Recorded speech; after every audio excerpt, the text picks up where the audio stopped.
پیارے بچوں، موسم برسات اپنی خوبصورتیوں اور ذائقے دار پھلوں کے ساتھ ختم ہو چکا تھا۔ درختوں کے پتے تیزی سے گر رہے تھے اور سردیوں کی آمد تھی۔ ایک امرود کے درخت پر ایک ننھی سی چڑیا نے گھونسلہ بنایا ہوا تھا۔ چڑیا کا نام ہیبل تھا۔ اس گھونسلے میں اس کے بچے رہتے تھے، مگر جب وہ بڑے ہوئے تو ایک دن ہیبل کو بتائے بغیر ہی ایسے اڑ کر گئے کہ واپس ہی نہ آئے۔ ننھی ہیبل پہلے ہی ان کی وجہ سے اداس رہتی تھی۔ پھر جب سردیاں آئیں تو باقی پرندے بھی اپنے اپنے گھونسلوں میں دبک گئے۔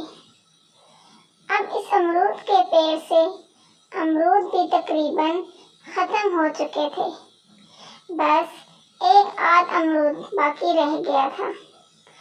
امرود کے تنے میں چند بڑی بڑی چیونٹیاں رہتی تھیں۔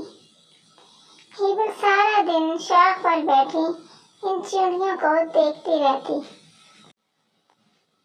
سردیوں میں جب کبھی چیونٹیوں کا راشن ختم ہوتا تو ہیبل سے امرود مانگنے آ جاتی۔ ہیبل امرود کے ٹکڑے کاٹ کر نیچے پھینک دیتی کہ انہیں اٹھا کر نیچے نہ لے جانا پڑے، اور یہ چیونٹیاں آسانی سے امرود کے ٹکڑے اٹھا کر اپنے بل میں گھس جاتی تھیں۔ ہیبل کی چند بڑی چیونٹیوں سے دوستی تھی۔ اس کی دوستوں میں جینی، کینی، اینی شامل تھیں۔ گزشتہ کئی دنوں سے بہت سردی پڑ رہی تھی۔ ہیبل کو کوئی پرندہ نظر نہ آتا تھا۔ وہ بہت اداس تھی۔ اس کا دل چاہتا کہ کسی دوست سے باتیں کرے، مگر کوئی بھی اس سے باتیں کرنے کے لیے نہ ملتا تھا۔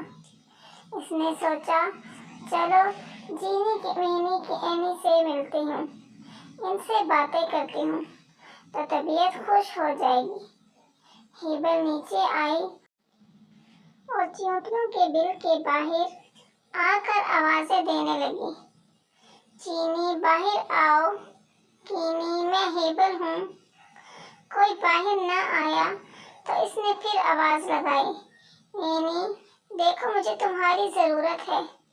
مگر وہ تو سب اپنے گرم بستروں میں مزے سے لیٹی گرمیوں کے جمع شدہ پھل اور خشک میوہ جات سے لطف اندوز ہو رہی تھی۔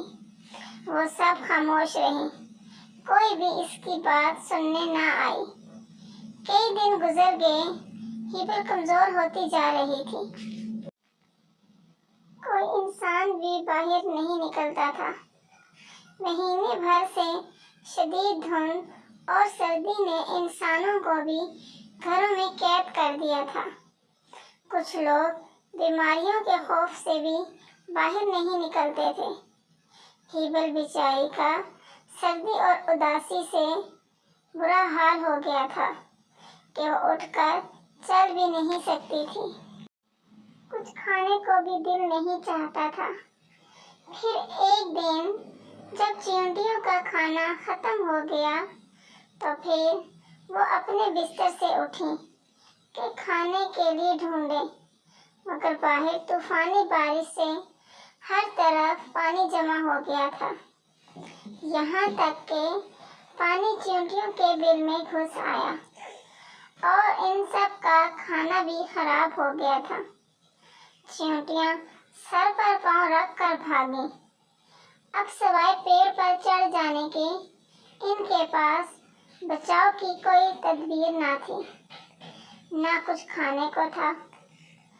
اب وہ جلدی سے گھونسلے کے پاس گئیں اور ہیبل کو آوازیں دینے لگیں، مگر کوئی جواب نہ آیا۔ جینی نے آگے بڑھ کر دیکھا تو وہ اوندھی گری ہوئی تھی۔ تینوں نے اندر جا کر اسے سیدھا کیا، مگر وہ تو بے سدھ پڑی تھی کیونکہ ہیبل مر چکی تھی۔ اس کے پاس چند ٹکڑے امرود کے پڑے تھے۔ پھر انہیں خیال آیا کہ شاید اس دن ہیبل ان کے لیے کھانا لائی ہو، مگر انہوں نے گرم بستر سے اٹھ کر ہیبل کی بات سننا ہی گوارا نہ کیا تھا۔ اب وہ سب رو رہی تھی، باقی ساری چیونٹیاں بھی پیڑ پر چڑھ رہی تھی کیونکہ نیچے سارا پانی تھا۔ اب آسمان پر بادل گرجے تو پھر بارش ہونے لگی۔ سب نے مل کر ہیبل کے گھونسلے میں پناہ لی، مگر اب وہ بہت زیادہ دکھی تھی کہ ہیبل کتنی اچھی تھی، انہیں کھانا بھی دیتی تھی۔ وہ جب مر گئی تو بھی ان سب کو پناہ دی تھی، مگر جب ہیبل اداس تھی تو انہوں نے اس کی بات سننا بھی گوارا نہ کیا۔ ہائے اللہ، ہمیں معاف کر دینا۔ ہم نے اپنی دوست کی پریشانی میں کوئی مدد نہ کی، مگر اب ان کے پاس رونے کے سوا کوئی چارہ نہ تھا۔ پیارے بچوں، سخت سردی میں اپنے آس پاس کا خیال رکھیں۔ کسی بچے، بوڑھے یا غریب کو آپ کی مدد کی ضرورت تو نہیں، تاکہ آپ کو بھی کبھی ان چیونٹیوں کی طرح پچھتانا نہ پڑے۔